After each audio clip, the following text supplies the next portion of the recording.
Bien, bonjour. Anne-Sophie Coléo, coordinatrice de l'initiative Cibia. Dernière intervention, je crois, de la journée, donc il va falloir être patient avant le cocktail. Donc je vais essayer d'être brève et de vous présenter le programme Cibia. Mais avant de pouvoir vous parler du programme d'accompagnement à la montée en maturité cyber que nous proposons, j'aimerais pouvoir rappeler également en quelques mots ce qu'est le campus cyber, puisque Cibia est une initiative qui est coordonnée par le campus cyber. Donc le campus cyber, c'est un projet à la fois immobilier, une tour à la Défense située sur le parvis de la Défense. Et c'est également un lieu où naissent des initiatives, des projets communs, parce que le projet qui était voulu par le président de la République, c'était d'avoir une Silicon Valley à la française dans lequel naissent un tas de projets, d'initiatives en lien avec les nouvelles technologies et la digitalisation.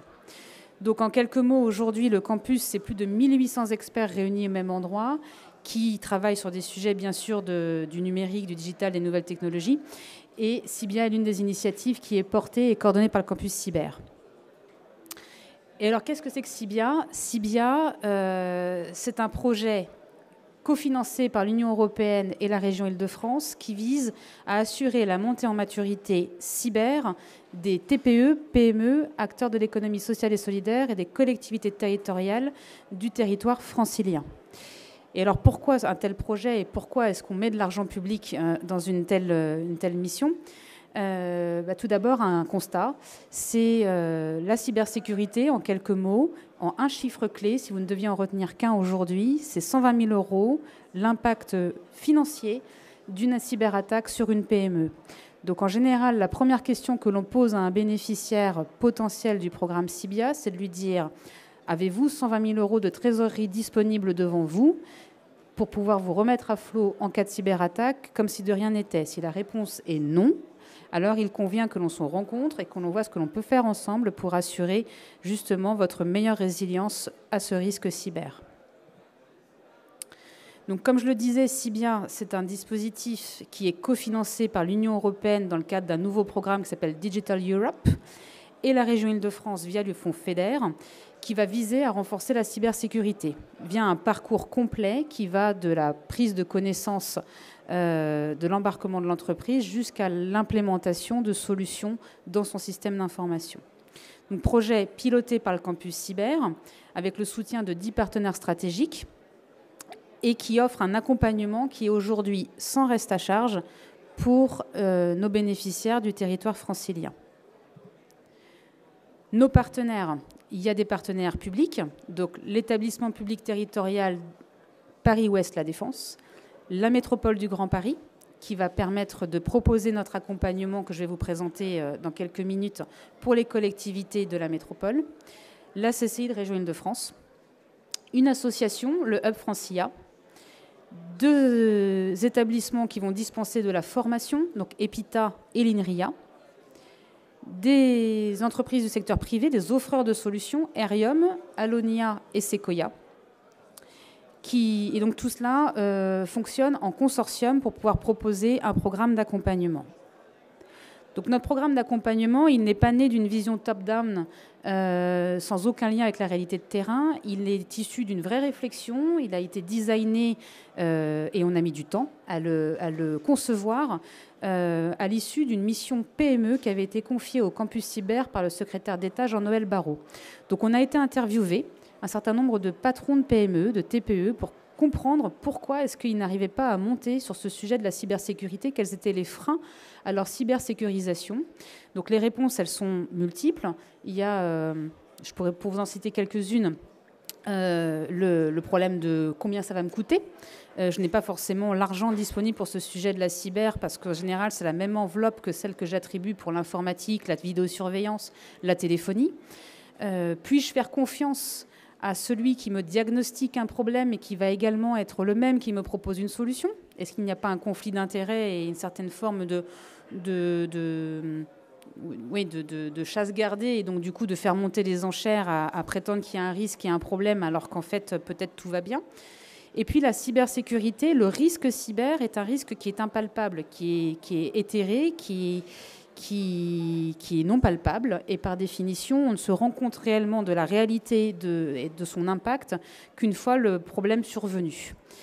Donc ça, c'est pour vous citer que quelques exemples qui font que du côté de nos bénéficiaires, des petites entreprises, qui constituent quand même 99% de notre tissu économique national, il y a un problème à prendre ce sujet à bras-le-corps. Le problème, il est également du côté des offreurs de solutions et de services de cybersécurité. Aujourd'hui, pour pouvoir aller adresser une PME, il faut être en capacité de proposer une offre à la carte, de pouvoir proposer un petit peu un tutti-frutti, si je vous me permettez l'expression, de solutions qui vont prendre un peu de détection, un petit peu de protection, un petit peu de backup, un petit peu de sensibilisation, formation, et tout cela parce que l'entreprise bénéficiaire va peut-être être une entreprise avec 5 collaborateurs, et donc acheter des licences par paquet de 100, ça n'a pas de sens non plus en termes de modèle économique. Donc du côté des offreurs, il y avait une incapacité à pouvoir déployer des ressources pour la prospection de ce marché, qui pourtant est colossal, et la réalité du besoin qui, elle, existe bien réellement. Donc notre parcours, en 4 étapes, il a été designé pour répondre à ces quelques problématiques que je viens de vous citer. Et avant de vous parler de la première étape, qui est celle de l'embarquement, de l'onboarding, on a voulu aussi fixer, et j'y ai mis un point d'honneur, un premier rendez-vous de 15 minutes par téléphone avec le chef d'entreprise pour déjà définir avec lui l'éligibilité de sa structure au programme sans reste à charge Cibia. Parce qu'il convient de ne pas lui faire perdre du temps à lui faire remplir des formulaires, parce que c'est un reproche qui avait été fait aussi à beaucoup de programmes et dispositifs d'accompagnement et subventionnés. On remplit des tas de documents, on fournit des tas de justificatifs pour se rendre compte finalement, après des heures et des jours de travail et de tracas administratifs pour avoir retrouvé les bons justificatifs, qu'en fait on n'était pas éligible au programme. Donc on a voulu simplifier cette démarche. La première des choses, c'était de se dire on passe 15 minutes, on pose des questions, on coche les cases, et tout de suite, au bout de 15 minutes, vous savez si vous allez être éligible à un programme sans reste à charge ou si vous aurez un reste à charge pour être accompagné au sein de Cibia. Ça, c'était déjà la première réalité à prendre en compte, le temps du chef d'entreprise. Si tout est bon et on tape dans la main et que vous avez envie d'avancer dans le programme Cibia, on passe ensuite à l'étape d'embarquement.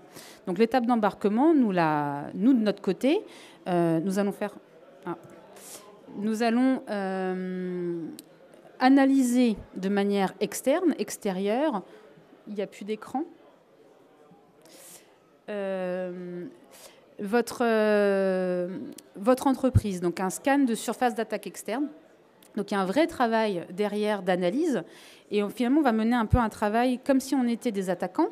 Bien sûr, nous on n'attaque pas, le système d'information se rend compte juste de qu'est-ce qu'il y a comme porte ouverte, comme fenêtre ouverte, qu'est-ce qu'on voit, qu'on ne devrait pas voir, et on arrive à ce rendez-vous d'embarquement avec ça en poche. Et on ne va pas aborder ce rendez-vous d'embarquement par le prisme de la cybersécurité, on va l'aborder d'abord par comprendre qu'est-ce qu'est l'entreprise en face de nous. Quelle est la vision du chef d'entreprise? Où est-ce qu'il veut emmener son entreprise? Comment il se positionne dans son panorama concurrentiel? Quelle est la structure même de ses collaborateurs? Est-ce qu'on est sur un turnover très fréquent? Est-ce qu'au contraire, les collaborateurs ils font toute leur carrière? Parce que ça va dimensionner notre compréhension de la prise en compte de qui on a en face de nous et comment est-ce qu'il est capable de prendre en compte le sujet de la cybersécurité dans son contexte à lui, dans sa réalité de l'entreprise. Et à l'issue de ce rendez-vous, donc on se déplace dans l'entreprise pour se rendre compte aussi de l'environnement physique dans lequel évolue notre bénéficiaire.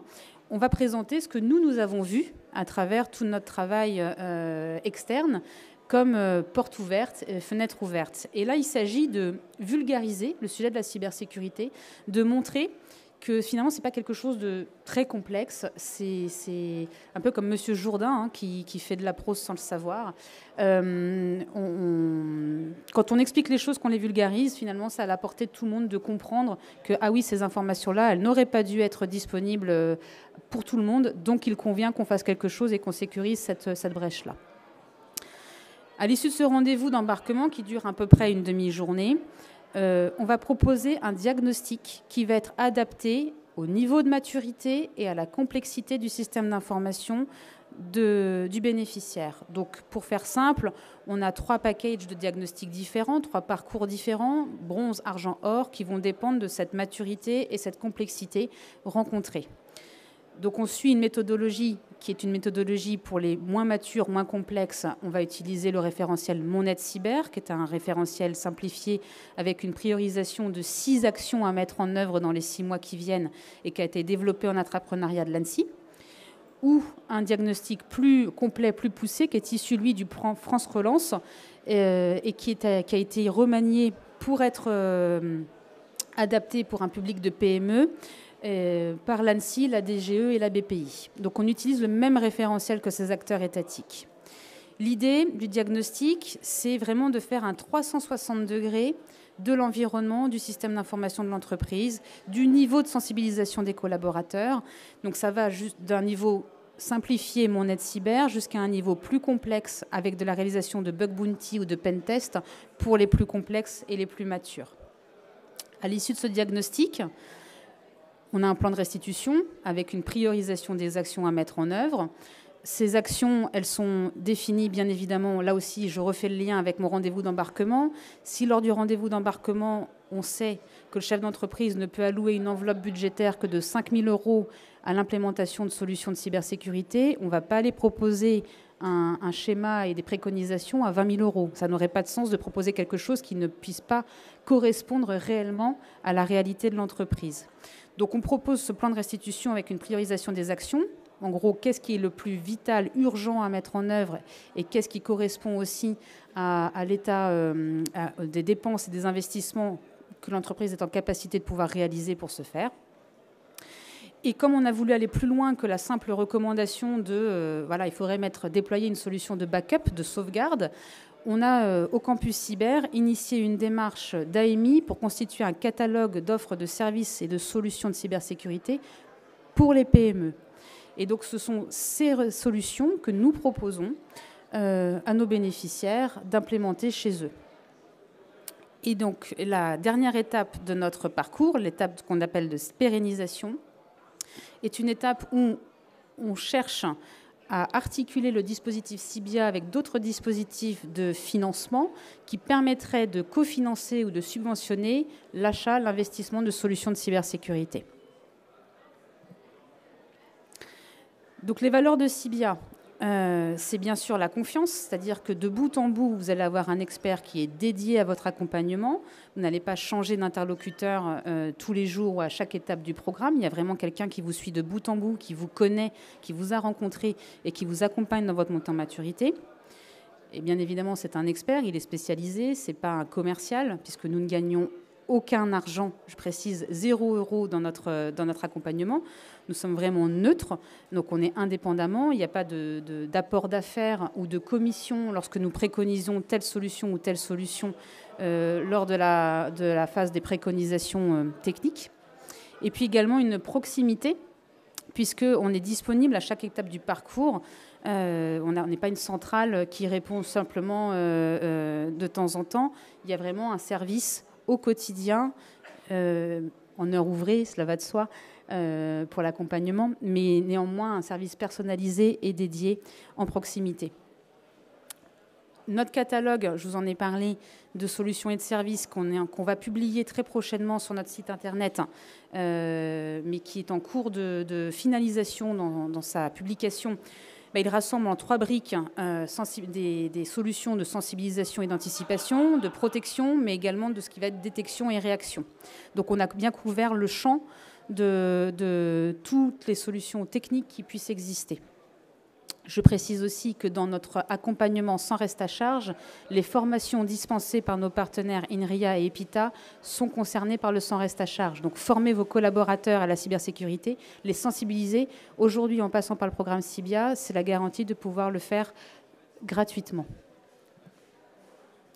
Donc les critères d'éligibilité pour rejoindre le programme, c'est d'être une association, une TPE, une PME, un acteur de l'économie sociale et solidaire de la région Île-de-France, d'être entre 1 et 250 salariés, de générer moins de 50 millions de chiffre d'affaires et de ne pas être une filiale d'un grand groupe. Ce qui est subventionné, ce qu'on appelle le sans reste à charge. C'est bien sûr le temps, l'accompagnement, tout le temps des experts pour la réalisation du diagnostic, mais également pour comprendre le besoin, pour faire le rapport de restitution, ce livrable que l'on vous remet à la fin de l'étape d'embarquement et le deuxième livrable qu'on vous remet à la fin de l'étape de diagnostic. Tout cela, c'est sans reste à charge. Ce qui est également sans reste à charge, c'est l'identification des autres solutions de financement pour aller financer l'achat et l'implémentation de solutions de cybersécurité. Ce que ça demande comme temps pour un chef d'entreprise, c'est une demi-journée au démarrage pour faire connaissance, voilà, de vraiment prendre la nature, le pouls de l'entreprise. Donc ça nécessite cet engagement-là. Et également 1 à 2 heures au moment de la restitution du diagnostic pour comprendre qu'est-ce qu'on a identifié comme problème. Parce que confier ça à un infogéreur et ne jamais mettre les mains dans le cambouis, ce n'est pas forcément la meilleure solution. Donc nous, on cherche à vulgariser et à simplifier. Donc on demande un minimum d'engagement du chef d'entreprise au moment de la restitution également pour comprendre ce qu'on a pu identifier chez lui et qui est à modifier. Et le zéro contrainte, hein, parce que ce n'est pas parce que nous recommandons la mise en œuvre d'une solution, nous préconisons un certain nombre de choses que ça vous oblige à les acheter. Je l'ai dit, je le répète, nous n'avons aucune commission et apport d'affaires si vous passez derrière à la mise en œuvre de ces solutions ou pas. Je ne peux que vous inviter bien sûr à le faire, parce que si on l'a recommandé, c'est que ça fait du sens, mais il n'y a aucune obligation et aucune contrainte à le faire. Donc aujourd'hui, Cibia, nous avons commencé la phase opérationnelle il y a à peu près 10 mois, parce qu'il nous a fallu presque 1 année pour designer notre parcours, pour toutes nos contraintes administratives aussi, pour mettre en œuvre le projet avec nos 2 financeurs, la région Île-de-France et l'Union européenne. Donc on a commencé au printemps de l'année dernière et nous accompagnons déjà presque aujourd'hui, la slide n'est déjà plus à jour, presque 80 bénéficiaires dans leur montée en maturité cyber. Nous avons publié 3 appels d'offres pour favoriser l'innovation et donc mettre en avant les offreurs de services et de solutions de cybersécurité à destination des PME et des collectivités, et également les offreurs de diagnostic en cybersécurité. On a un engagement fort dans la promotion aussi des talents en cybersécurité, puisque c'est un sujet sur lequel on peine à recruter. Il y a eu un cyber job dating qui a été organisé au campus cyber en novembre dernier, dans lequel on a fait matcher là aussi les offreurs, ceux qui ont, donc les écoles, qui ont des tas d'étudiants qui sortent et qui recherchent un emploi, avec des entreprises qui en ont besoin, qu'elles soient offreurs de solutions et de services de cybersécurité, ou des entreprises qui souhaitent se doter d'un RSSI ou d'un DSI. Aujourd'hui, c'est presque en 2 ans d'existence, c'est plus de 50 événements qui ont été organisés. On est toujours ultra friand de pouvoir participer à des tas d'événements pour promouvoir justement ces sujets. Donc ça va des ateliers de qu'on appelle Cyberprotect, où on met en cas pratique finalement en utilisant des outils de Serious Game. C'est quoi la cybersécurité? Quelles traces on laisse derrière soi sur Internet pour sensibiliser les gens? Donc on fait déjà une première action de sensibilisation à travers ces ateliers-là. Et puis, ça peut être également des petits déjeuners, des conférences, des salons, une série d'événements variés où tous les jours, quasiment, il se passe quelque chose. Donc, si vous avez une envie, des projets, n'hésitez pas à venir nous voir après pour qu'on puisse en parler et organiser des choses conjointement. Et nos événements emportent la satisfaction générale, puisque rien que sur nos ateliers Cyberprotect, on a 87% des personnes qui ressortent de ces événements-là qui se disent satisfaits parce qu'ils y ont appris quelque chose, ils y ont découvert vraiment un aspect, ils ont été sensibilisés à un risque qu'ils n'avaient pas forcément identifié au préalable. N'hésitez pas à aller sur notre site internet, nos actualités prochaines, nos événements, tout y est. Notre parcours, vous le retrouvez également. Et je me tiens à votre disposition pour répondre à vos questions. Merci beaucoup.